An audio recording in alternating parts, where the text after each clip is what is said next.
We're live. We're live somewhere. We're live somewhere. Hey, everybody. It's Lisa Dunn, as you can tell by my name, with my friend Caleb.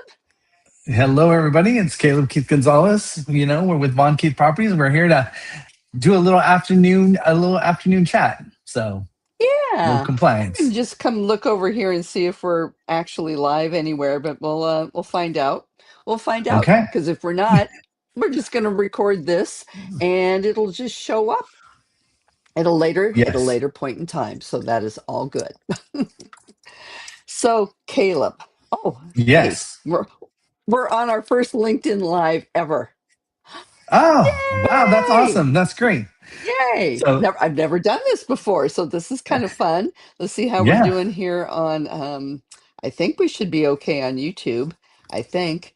I guess we'll find out. Um, but yeah, we'll see what happens on that. Okay. Facebook is really oh my gosh. Folks, you have no idea how hard it is to set up this stuff when you have, well, number one, I don't even know where you get formal training in any of this. And it's just ridiculous. It's just ridiculous. And I think, oh my gosh, we're live on Facebook too. Hi, Facebook people. I'm going to be Hello, looking over everybody here on at you Facebook. guys. Yes, we're on Facebook. So this is wonderful. And I will be able to see your comments if you want to type them in. If I learn more about how to drive this crazy thing right now, um, the comments that you put in will show up here, but I can't figure out how to do that yet. So you know what? Just it's a learning process. It's a learning process. Yes. So it's all good. But anyhow, Caleb, you know what? Yeah. 2 years ago, I think it was August 17th. So we're a little early, but we're getting up to the beginning of the month. We Okay. had something change. What changed? Trivia question for the day. What changed on August 17th, 2024? August 20. Oh, gosh. So much has changed. So much has changed. August, I got to literally look back. August 2024. Gosh. Yes, let me give you three letters that may remind you. N Okay. A R, and then Yes. there's three words: class action lawsuit. There you go. Yes. Is it already been almost 2 years? It has already been that long. Wow. It has been that long. Yeah. And let's see. I was showing that we're live on Facebook, but who knows?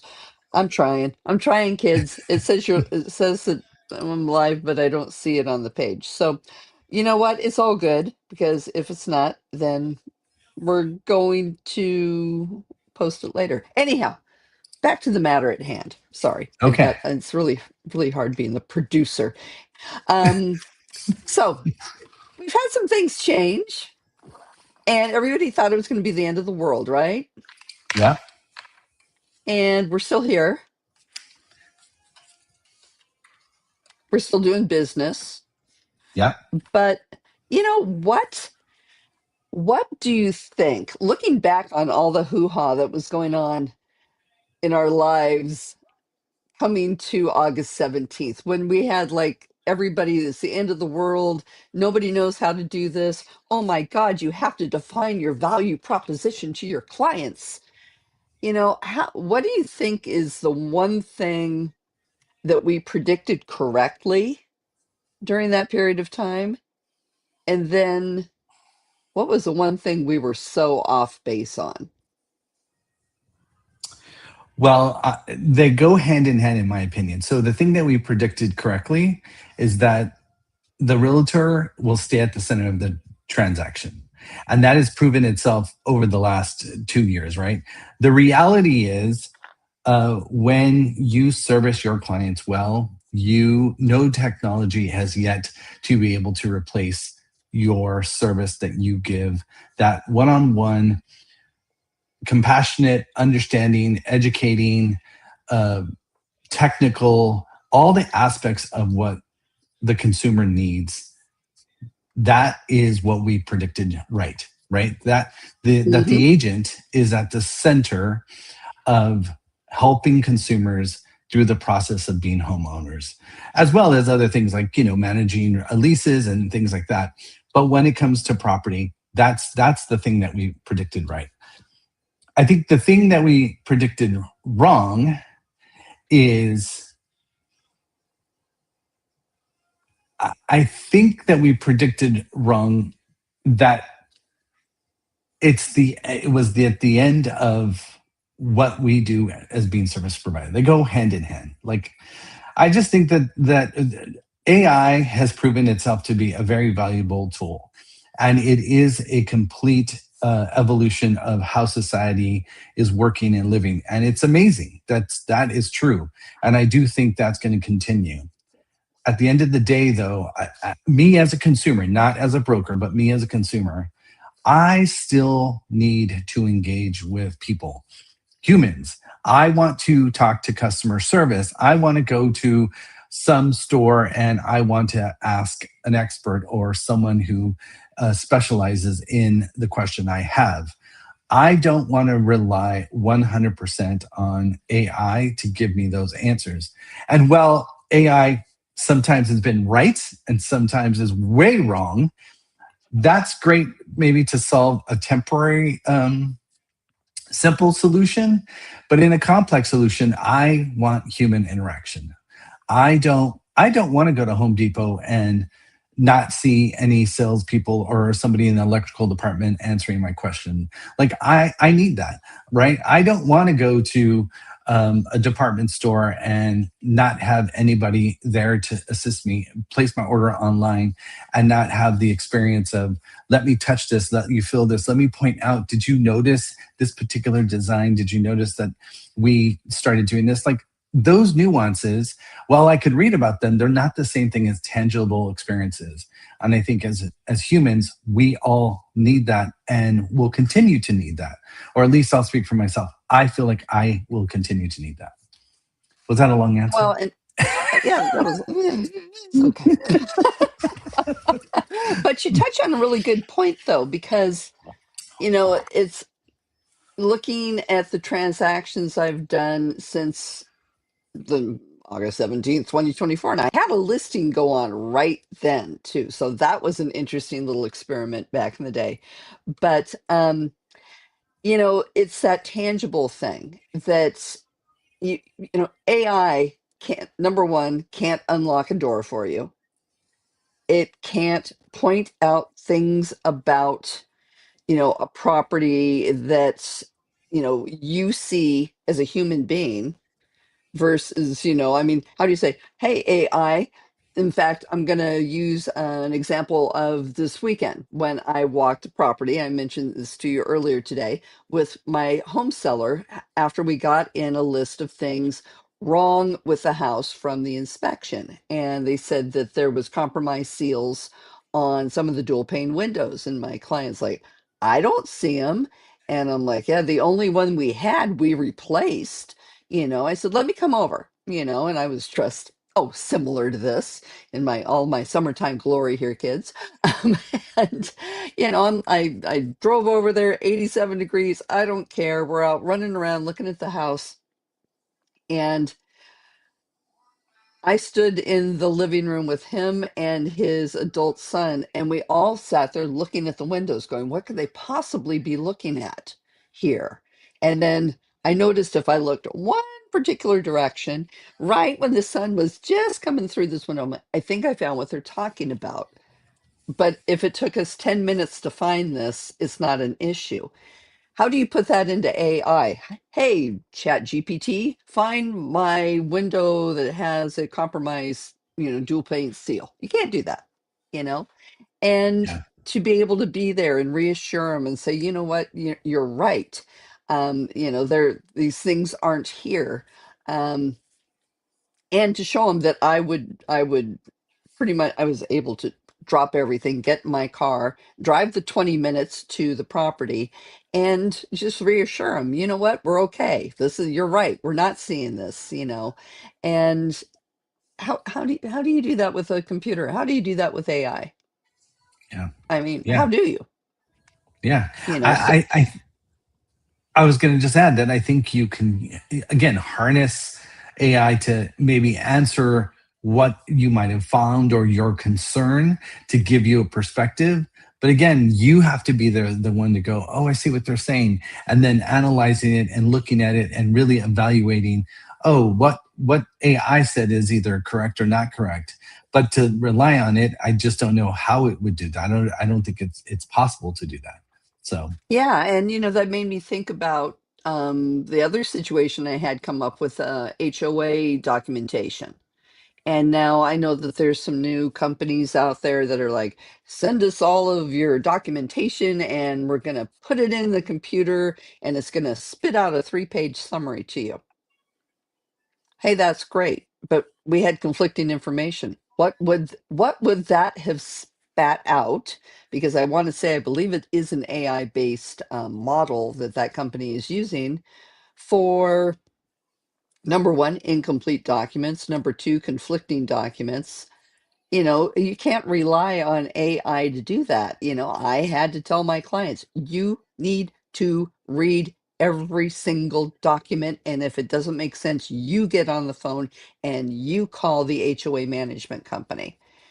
right. And AI maybe would say, call, they say call the realtor and have a realtor look at it, but that's not my call. This was the buyer's call. And if I had relied on a company that feeds it all into AI, and then they do a summary, and I said, here, use this company, Yeah. what would my liability have been? Yeah. you know so I feel pretty confident that we were very concerned about our value proposition, stating our value proposition, but I feel that it really spoke for itself. That we didn't have to worry so much about that. I was confident that people would see our value. If you had value to bring to the table, people are going to see it. Now, if you Sure. don't have any value, I can't help you. Well, you know what? I can help you on that, but just generically, I can't. That's your Yeah. problem. Um, I think another thing, talking about value proposition, that people I think really worried about, which I have to say I'm very proudly and confident that we were not worried about, was when the buyer representation agreement was a conversation that was a result of the NAR lawsuit. And it's just something that we at Von Keith have done for years before it was a requirement. And I think, again, the value proposition there is the complete transparency and conversation of having with your client, like explaining to your client, I am an agent, I'm a broker, I'm going to work on your behalf.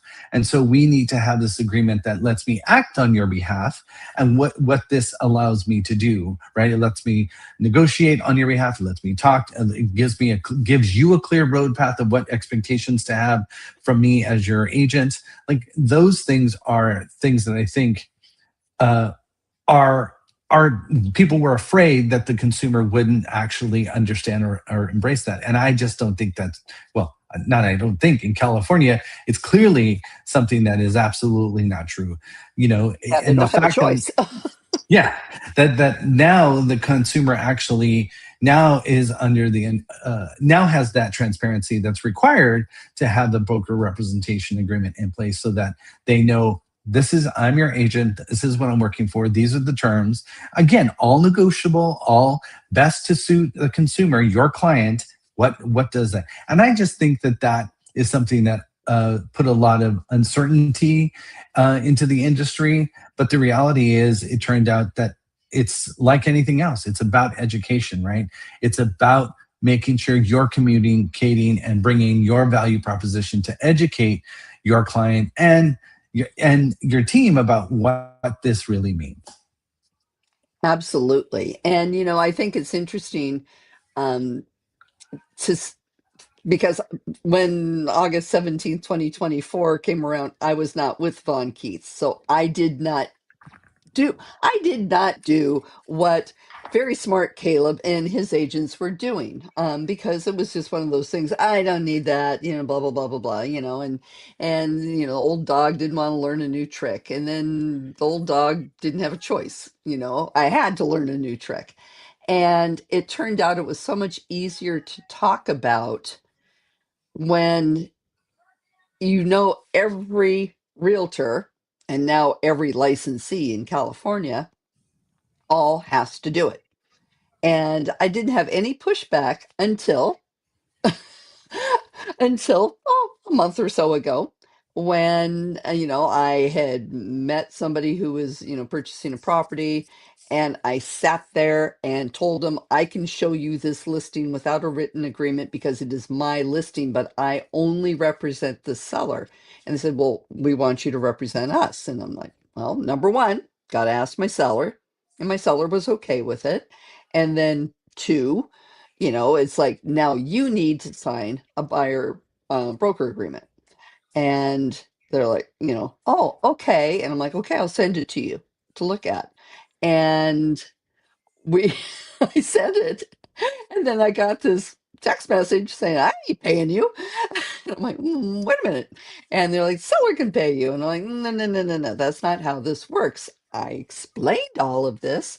And, so I sent over a couple of articles from, third parties, not anything, this with my name saying I wrote this or anything like that. And what part of it was from the California Department of Real Estate. It was a licensee notice that, this is the way business needs to be done from here on out. And I'm like, this is it. I'm not going to hear from these people ever again. And the next day, I have a little thing pop in the corner of my computer, DocuSign complete. I'm like, wait a minute, what? And after educating themselves, they said, okay, now we understand. This is fine. And, last week I got a message saying, I've dealt with a lot of realtors. You're the most professional realtor I've ever dealt with. And it's like, okay, I'm feeling pretty good because I was able to verbalize my value proposition and explain why they had to do this to somebody who was kind of stuck, not knowing that things have changed. Because we got to remember, the public doesn't know this Right. until they want to look at a house. And that's where things get weird. But, all you can do is educate, and sometimes it takes a couple of times to explain it. Yeah. But it all worked out, so I think honestly, we were extremely worried about a lot of things that were going to happen, but the bulk of them didn't happen. I mean, Yeah. would you agree with that? I would agree with that. And I keep, during all the my career, I think to some wise words that I was given from a broker who's been in the business much longer than I have, saying to me, as long as I've been in this business, everyone has always said that it's going to end. And like 50 years in the business, and it's been ending. And her perspective was, it's because the business is evolving and we need to evolve, right? That's the thing. The business evolves, consumers evolve, but at the end of the day, our job is to evolve with it, and not to sit in a place of fear of that it's going to end, but a place of being stuck. Like I don't think we to service consumers, because it is always changing. The needs of people change, the economy changes. I mean, everything is changing. Society is changing, so we need to change with it. I don't think we can live in a place where we say, this is what we do, and then not ever look back at that list. I think we need to constantly look at the list and say, this is what we did yesterday. Does it work for today? And then we look at Yeah. tomorrow and say, hey, what's going to change tomorrow, and be open to that, and not be dug in to a particular way, because the reality is it changes all the time. At the same time, I think you would agree, that's one of the best things about being in this business, is the change that we get to experience with every client, with every property. It's one of the things I personally love about being in this business. It's constantly learning and changing. And, yes, there is overall framework about how we bring homes to homeowners and how that all happens. But everybody's different, and I love that part about it. Every property is different. And I love all the little elements that go into going, okay, this is how we're going to make this one happen. So, Absolutely. And I couldn't agree more, because I've been saying for years, the day that there's nothing new to learn is the day I need to hang it up, because every day is a learning experience. Every transaction is a learning experience. Every time you go to listen to somebody talk about risk management or something like that, there's something you're like, oh, wow, I didn't realize that was a thing, and or you say, hey, you know what? I mean, are we talking about this? And you're educating other people in the things that you've learned. So it's an interesting thing. I think that some of the things that we were worried about that didn't happen are really some of the more outstanding things, like, and I'm not going to mention numbers, and this is not an antitrust violation. This is just a statement of fact. If you read the industry news things and the regular newspapers too, because I want to say the New York Times or whomever, put something out, when all of this came out, they're like, oh, the realtors have to do this, and the commissions are going to change, and buyers are not going to, they're going to say, we're not going to pay this. We're not going to pay this. Now that we have to pay for this, we're not going to pay this. And that was just such a concern for people in the industry, that it was going to reduce commission percentages or amounts, and they would see a drop in the purchase prices because of the lack of commissions that they predicted that would be paid. And the fun part was is they were all wrong. People do see the value, do see the worth. It was very easy for us to figure out contractually how to put these into, at least in California. Don't know what they're doing in Tennessee or anywhere else. But it was easy for us to actually have a way in our contracts to handle this as a seller credit, like we did for years and years and years and years for closing costs and various other things. It's just a credit. You're basically financing those costs, just like you were financing your closing costs if you asked for a credit, or.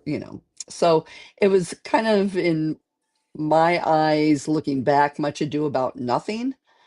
But you know what? People understand. You yeah. don't work for free. And if you don't want representation, then go find some seller out there that's going to put up with you. What do they say that oh, what's the thing about going to court? Unrepresented when you go to court. Oh, I don't know, when you act like your own lawyer, you've got a yeah. fool. You got a fool for a client or something like that. And that's kind of the same situation, because you don't know what you don't know. And people think that this is an easy job. Yeah. This is not an easy job. Caleb, is this an easy job? It is not. No, it is not. It is It, not. and it's like anything. I mean, you don't we hear these analogies all the time, but it's the truth. It's like I had just mentioned, it doesn't matter. I want to go somewhere and I want to talk to someone who has some expertise in that business. I don't rely on 100% going, let me Google it. I do, don't get me wrong, I'll go to Google and be like, hey, how do I replace this outlet? And that's great, I can watch a video, but I still want to go into to a store and go like, so here's what I'm going to do, and see what their experience is. And oftentimes, you heard me say this, I have these things I call pro tips, right? Things are that Hmm. you've learned through experience. And that's the kind of thing that you get when you are experienced. When you're an experienced agent, you have pro tips. There is no way that you can know that unless you're doing it, right? Unless you're in the transaction. And so those pro tips are so valuable, and that is what makes you a valuable person in your career, in this career of real estate that we're in. We have pro tips. We've been doing this again and again, and the consumer does this, maybe if they're fortunate, maybe definitely once, but maybe twice, I should say, hopefully once, I should say, and hopefully twice. And if they're doing it more than that, that's incredible. But the reality is, we do this every day. We're looking at contracts, we're looking at different reports, we're looking at what's happening in the market. Again, earlier today, the reason we were having this afternoon chat is because I was in a forecasting state of the market meeting, constantly looking at where the economy is, what are home prices doing, what are jobs doing, what are building costs. Having that information, those are all valuable things that we can share to our clients to help them understand. It's easy for someone to say, like, oh yeah, you can just replace that door, and someone's thinking, oh, it's $100. Not today. Nope. That's the Nope. nope. Not today. No, those costs have gone up. The cost of materials have gone up, and the cost of labor of having experts come in to do that. So those are pro tips or pro experiences that we have as people that work in real estate every single day. And you know what's nice is I just found out that I can see us on my phone, and there's Oh, you can. comments. There's Ah, comments, so I can actually see the comments. And I'm okay. reading the comments now, just putting that in the chat there. And you know what, Mike Napolitano, Mike Napolitano, I love that name. You know what? Don't worry, it ain't on my computer either. And thank you. What was it? You had an attorney who represents themselves as a fool for a client. That goes the same for a home buyer. It's that way. And Pam Pettigo, Mrs. Carbon Paper. Bless you, Pam. And you know what? And we do need change, Mary Jane. You are absolutely right. And I mean, and like, we're changing now. This is our second time that we've done this, and I'm really happy to see that it actually worked on Facebook. And the next thing I'm going to do is make it where your comments from Facebook show up on this screen, because it's kind of cool if you can if I can do that. But I'm learning, and an old dog still learning new tricks, and you I, you learn this. You learn this to go have fun and help talk about the business with other professionals, but you also learn this on what can you do to help your clients, staying on top of technology, not not being consumed with the technology. It kind of scares me listening to everybody, well, AI can do this and AI can do that, and it's like, hey, that's great, but if AI can do all of those things, what is your value then? yeah. you know and it's that's I think that there's a healthy balance between the two, but we can't rely on that to do our business for us. We can't rely on it to do our thinking for us. I'm hoping that there's realtors out there that aren't using strictly AI for pricing on taking a listing or recommendations for a buyer, because again, I mean, why don't you just go grab the number off of Zillow or Redfin? It's going to be calculated probably better than what you're going to pull up on Chat GPT. And also realize that if you're feeding stuff into Chat GPT and other people are feeding stuff into Chat GPT, and if you guys are all putting in wrong information, guess what Chat GPT is going to have? Wrong information. Right. And the good stuff ain't going into the public. And I think that's the one thing that people don't really understand about a lot of AI is good proprietary information doesn't get shared in open source AI. Am I speaking out of line on that? No, well, it depends on how you're set up, but no, my understanding is you are right. Yeah, proprietary information ain't going to get out there. Right. And I'm sure that there's companies out there working on their own proprietary AI where they're going to keep everything in house. Because if people want to keep their listings in house, why wouldn't they want to keep their AI in house? Yeah. It's an interesting world that we live in. It really is an interesting thing. And speaking of interesting things, I've noticed some interesting things in practice, and it's kind of a crazy little pivot, but open houses. We talked about it a little bit, but what? I've been seeing at open houses with the public coming in now is interesting and potentially bothersome. Hmm. Um, and what that is I'm seeing an increase in people not wanting to work with one agent and going out to all the different open houses, finding the house, and then, now granted, this happened in the old days, but it's a little different than it is now, saying, okay, I want you to represent me. And, now I can negotiate those numbers with you. And, how bad do you want to sell this house? And what is an agent's duty if they are working an open house? What are they supposed to be telling these folks? Because we all know nobody's using the sign-in sheets because, well, one thing that doesn't change is nobody wants to sign in at an open house. Yeah. They haven't for years, and they ain't going to start now, right? Yeah.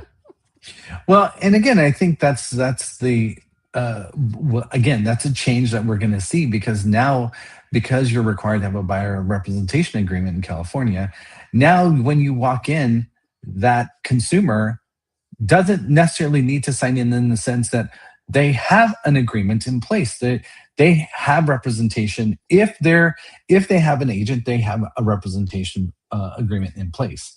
And now, if they don't, and they're out just looking and on their own, then that's a conversation and an opportunity for someone to introduce them to this concept. Whether they end up using you as the host of the open house or someone else, at least as an industry, we're educating the consumer, and they won't be shocked when they go into the next house and someone says, "Oh, who's your agent?" "Oh, well, you're required to have one." They'll be like, "Oh, yeah, yeah, no, we understand. And maybe it's a great opportunity to have dialogue. Oh, like, who are you interviewing buyers agents, right? Like, there's Hmm. that change that is happening. Now, again, we all know that some people are going to do the hard sell, and that's some people's position, and it's up to them to figure out how to handle that. And if the consumer responds to it, great. If the consumer doesn't, then they don't. They just keep on moving until they find the agent that they really connect with. Yeah. And it's been, an interesting thing to, be holding an open house and hearing the people come in and, they're like, well, you're holding it open, so obviously you want to represent me. And I will look at them and say, no, I'm holding this open because I'm trying to sell my client's listing. I'm trying to sell their home. You're secondary to all of this, Yeah, and but don't you want to represent me? And I'm like, I can't represent you unless I get the seller's approval that I better have in writing. yeah, And I yeah, think that that's something that's lost on a lot of the open house goers right now. I mean, they look at me like, how dare you? And I was like, I don't represent you. I'm hosting my client's open house. yeah, yeah. And if And you want to discuss certain things, then I'm going to have to get their permission first before I can continue this conversation. yeah. And I always think it's always been, at least for me, when I do open houses, it's always a good conversation from my perspective to say, listen, do you have an agent? I'm always asking people, do you have an agent? Yes or no, I don't have an agent. Well, great. you know and when this dialogue comes up, I always encourage people, I'm not saying you have to use me. You can use anyone you want. I would prefer that you had your own agent, right? That's the truth. I personally would prefer that you had your own representation, because I'm representing the seller. So, again, my recommendation is, hey, you can interview a few agents. If you need a referral, I can give you a referral. That is something we can, help you with. But I mean, when there's no dialogue, that is always what concerns me the most. Is that when the Yeah, consumers don't absolutely. understand, that to me is the problem. We should be transparent, and we should be talking to the consumers about what is required and how these things take place. So, and not be afraid of them. That's the thing. Don't be afraid to Yeah. have the conversation. So, Oh, yeah. I mean, actually, that's like the high point of my open house is Yeah, if I can educate one person as to what's going on so that they can make better decisions, they can understand why they're going to be told this when they walk into open houses, and better yet, why isn't that agent asking them that if they don't?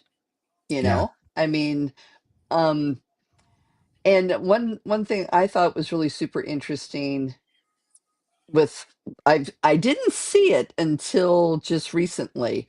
I'm getting a lot of outside brokerages asking if they can hold my listing open. Mm, I would have thought, and these are big companies. These are agents not with the little mom and pop. These are big brokerages. And it's like, why are you asking me that? You know, I kindly explain, no, it's our brokerage's policy that we do not allow outside agents to hold open our listings. Usually I end it with that. Sometimes I get a little snarkier where I probably shouldn't, but I'm just like, you need to discuss this with your broker or office manager regarding agency ramifications of this practice. And that's the part that just kills me, that somebody out there is telling people this is still a good idea and not having the conversation saying, what is your role if you're holding open another broker's listing? Why would you be doing it? Because what is your role? yeah. You're just trolling for it's you can set up a stand outside of a Starbucks and probably get more viable buyers than misrepresenting yourself of having an interest in the listing. Yeah. Well, and you know this about my perspective about open houses, again, evolving. I personally think that the open house is going to evolve. I think the old methods in which we did open houses are not the methods we would, should, and will use now and in the future. I still think open houses bring value, but because of the way the consumers now have representation, I think because of the way our sellers now demand more uh, transparency about who's coming, I personally think that open houses will now be appointments on open house days. Like, I just think this is the evolution, this is my opinion, this is the evolution of what open houses will be, because that way, your the prospective buyers, they know they have representation, you've been in communication hopefully with them, and they've been in communication with you, but they also, the seller then also knows and has some expectation about who's coming through their property. So, and again, I just think this is the natural evolution that we're evolving to now. I don't know if it's going to catch on, but that's my take on it. Yeah, because it's interesting. It's been maybe it's just the area that I work in, because honestly, the buyers that I work with, very rarely do am I their only source of getting information on properties. They know as much, if not more in some cases, than we do about the inventory that's out there. And they know what they want. Used to be, I could tell them, you think you know what you want. Wait till I take you out and show you some houses. And they say, Mm, oh, you're right. You're right. Well, guess what? Nowadays, they know what they want and they can find it all. And over time, I've asked numerous people, do you have an agent or you're working with an agent? Yeah, I just didn't want to bother them. Or it's easier for me to come see it myself. And then if I like it, I'll go back and get them. And we all know that it's like, well, that's kind of a cheap way of doing this. Unfortunately, it's reality, at least in South Orange County, yeah, that people just, my clients tell me, Lisa, don't worry, we're going to go see the open house. You don't need to go, but I want to go. And then they'll go and they won't tell me because they don't sure. want to bother me. But if they find a house, it's like, boom, we're on it. And I think that that's kind of where we are. I think that we have buyers that are out there that don't have an agent, that just are doing the I can find this on my own search. Um, and that's kind of what's concerning me a little bit with the open houses in general is they're like, okay, I'm here, you're there, so represent me. And it's like, and you only got them for that house. Yeah. And I mean, I'm not about that. I'm in that house to sell that house. I'm like, hey, Caleb's client's going to come in here. You ain't going to tell Caleb, but they're going to come in and see it. And then they're going to go back and say, Caleb, I just found this house. It's awesome. Yeah. And that's what has happened on, I would say, 80% of my listings in the past 2 years is people have found them from open houses. But I think it's just really important to set that expectation when the person walks in, you know, I am not representing you. You're here because I was kind enough to have the door open because I work Yeah. for the seller. And to be able to have the confidence in that statement, and then the people are, oh, well, wait a second. You're something I don't have. Do I want to have this? Maybe I do want to have this. And so it's weird. It puts you in a weird spot, especially if you want to avoid single agent dual agency. Yeah. I was actually happier having one of our agents hold open my listing than I was with me holding it open, Sure. because then I don't have that conversation that, it's like, yeah, it's still dual agency. Yeah, do we still need a seller's permission? But it's not me. Yeah. And so I think that that's just kind of an interesting, maybe I'll probably just have our agents hold my listings open from here on out, because it's a lot easier, it's a lot nicer. Yeah. And I think ultimately, though, no matter how the trend continues, whether we, continue the trend that we've done and people freely walk in, or we move to more of uh, an appointment time of open house situation, I think at the end of the day, the bottom line is transparency, right? And communication. Hmm. Don't rely on AI to educate the client on understanding that. You need to have the conversation as a touch point to the consumer, whether they're your client or not, just to the consumer, to say, oh, well, welcome. I represent the seller.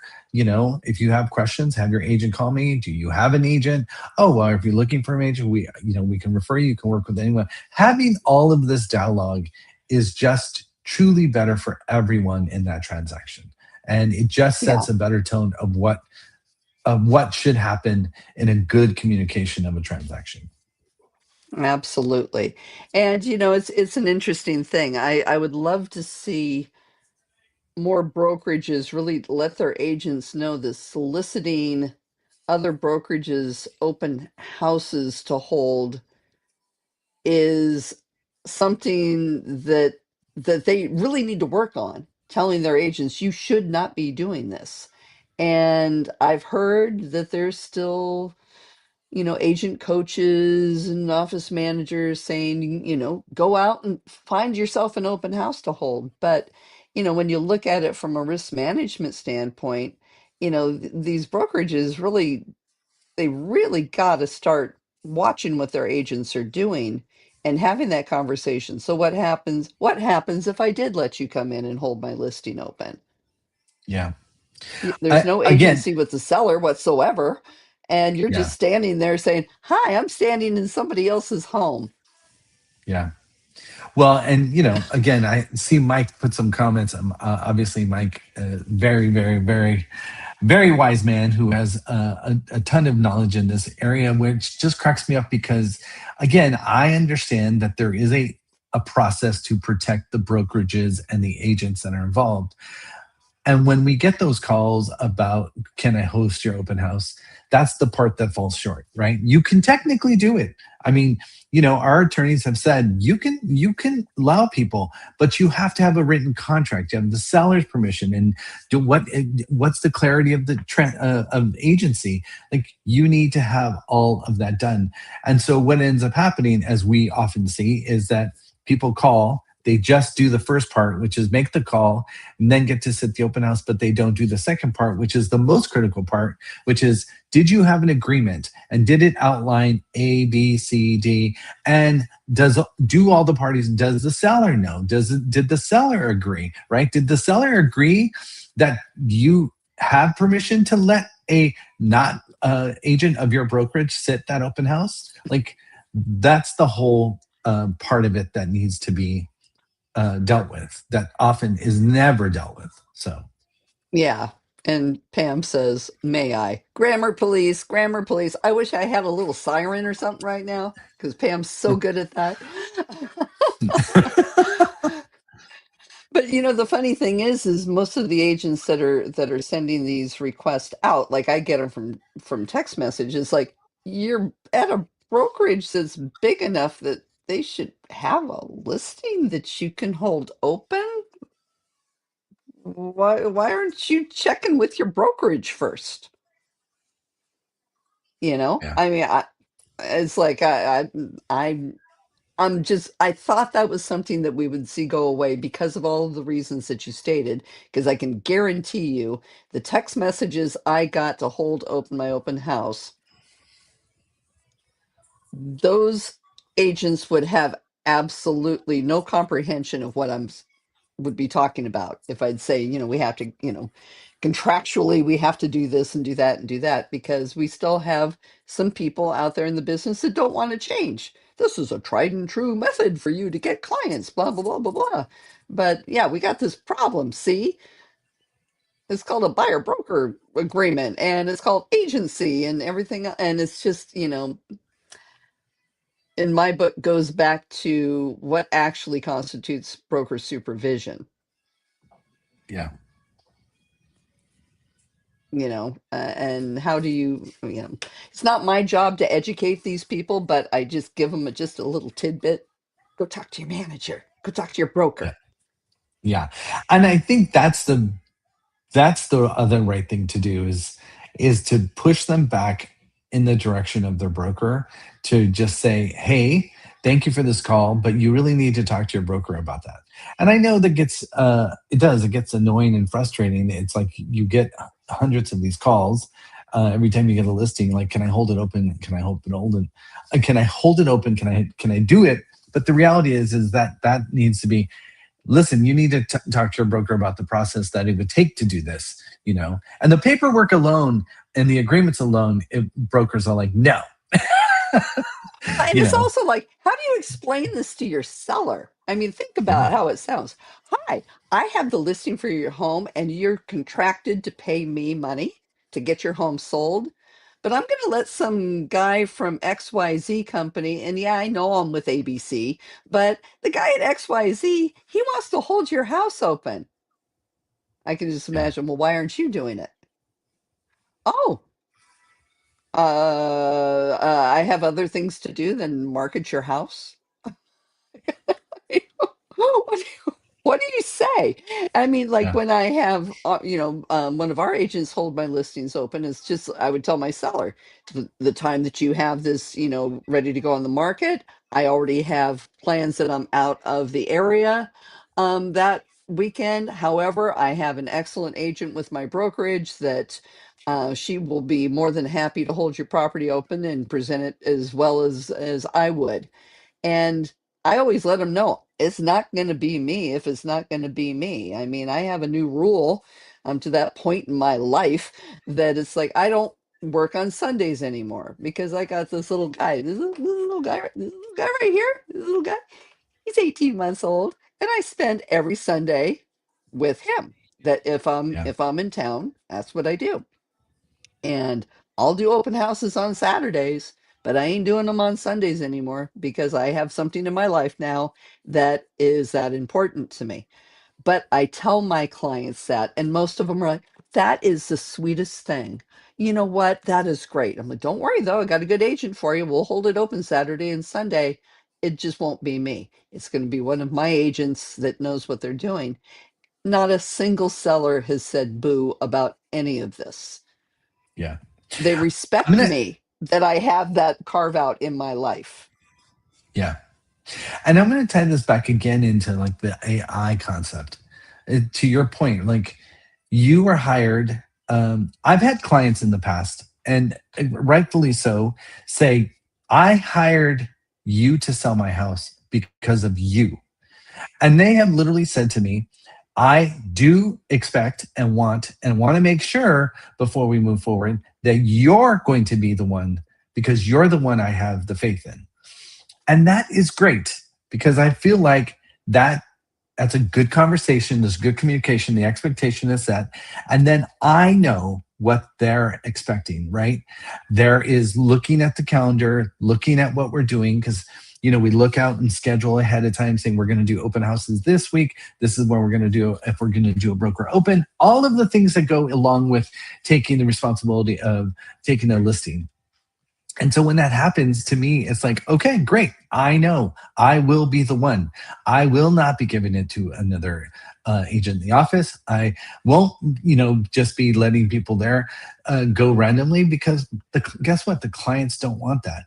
And at the same time, that's in, for me, that's such a high um, honor that they want me there. And that Hmm. can't be replaced by AI. It can't be replaced by someone else, right?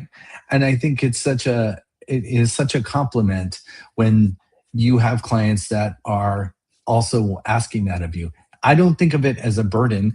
And I know that some people are like, but I don't do open houses. Yes, I know, but think about it. Think about again your value. Your clients hired you because of you. They love you and trust you. And that's why they want you, not someone else, not AI, not some automated process. They want you. So that's a good thing, I Absolutely. think. So I think so too. I mean, I'm at that point in my life that my business is repeat and referral clients.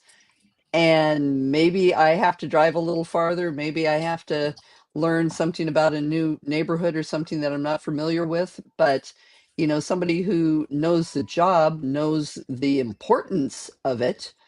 Um, I can go anywhere in California, not that I would, but I mean, I've gone to areas that I've taken listings in Toluca Lake. I've represented, I did one in Yucaipa. And you know what? It all boiled down to exactly what you said. I'm like, I don't service this area. And they're like, yeah, but you're Lisa, and I want Lisa to sell my house. And you know what? I can learn the areas. Yeah, I know real estate, so I can sell a house. I kind of worry about the people that are just like in their little area and they never come out of that bubble. It's like, sooner or later in your life, you're going to have to sell a house outside of your farm. And you should have the tools and the knowledge that you can do that, because you have to know what you don't know, because you can always go out and find it. But if you don't know how to do your job, that's a whole other story. And that's a story for another day, because it is already 1:57. My God, that was the quickest hour. Oh my heavens. Well, and thank you for you hearty souls that stayed with us. And to those of you that are still here, I want you each to put in the comments what you would want to hear us chat about. Not that I always can find something to talk about, but it might not be what you want to hear. absolutely she can. That I can. Yeah, I mean, yeah, first part of fixing your problem is admitting you have one, right? It's a good thing. Again, there's lots of good Yeah. communication. So Yeah, well, and hopefully I'm going to continue to work on this, and that next time all of your comments will pop up here all cute, because oh my God, this is like the cutest platform ever for when you have people that can actually join you. And then I won't have my phone and I won't be looking at my phone saying, "Oh, what's going on?" And hey, Carla, hope everything's good. Hope I haven't heard from you in a while. So I just love seeing our friends on here, and we're going to do this every other week. Um, Caleb and I will try to do it at 10 o'clock. And Mike, the reason we can't do it on Zoom is because Facebook has they for some reason they don't want things on groups. They don't want you to do live um, productions on Facebook. Don't know why. I can do it on my personal profile page. I could do it from my business page, but I can't do it in a group. And this is something that they messed with a year or so ago. So I'm using a new software. It's called StreamYard. I'm really liking it because while we're doing this on Facebook, we're also on YouTube and LinkedIn. Now, granted, I don't know what's happening on LinkedIn over there. Yeah, I'm having too much fun with my buddies on Facebook because I know all of you. But we're streaming in different spots, and I can maybe even try Instagram Live next time. Oh, it's just so much fun because I can stream to more than one platform at a time. Zoom, I tried for a year and could not get the interface to work between Zoom and Facebook. Every time you think you have it, then it would disappear. And I don't get me going. Obviously, you did, because here I go. But if I can get this StreamYard working to its full capacity, it'll be just like how it used to be, where we have the comments and we can see you and interact. And I mean, there we can even bring you on screen. I can bring up to 10 people on screen at a time here with your name and everything. It looks so cute like it does here. But bear with us. I'm just happy to be back. I'm happy to have Caleb here with me, and Yes. we get a different perspective. We have a few good topics that we're going to talk about, like what it's like doing business in different states, what it's like, what you should know about when you have clients that are going outbound out of California and going elsewhere, or what it is you need to know to better service your clients. But put in your comments, what would you like us to talk about next? And I'm sure we're going to go with one of them. So put your comments in, please. I beg of you. Okay, Mike, a work in progress. That's okay, but we're gonna go ahead and land the plane here. But thank you guys all so much for joining us this afternoon, and for everybody else out there that's going to be joining us later. And I'll be reading the comments. So if you didn't catch us live, pop them in for when you're watching the recording. And we look forward to seeing you in 2 weeks. We'll see you then. Take care. All right. Have a good one. Talk to you later.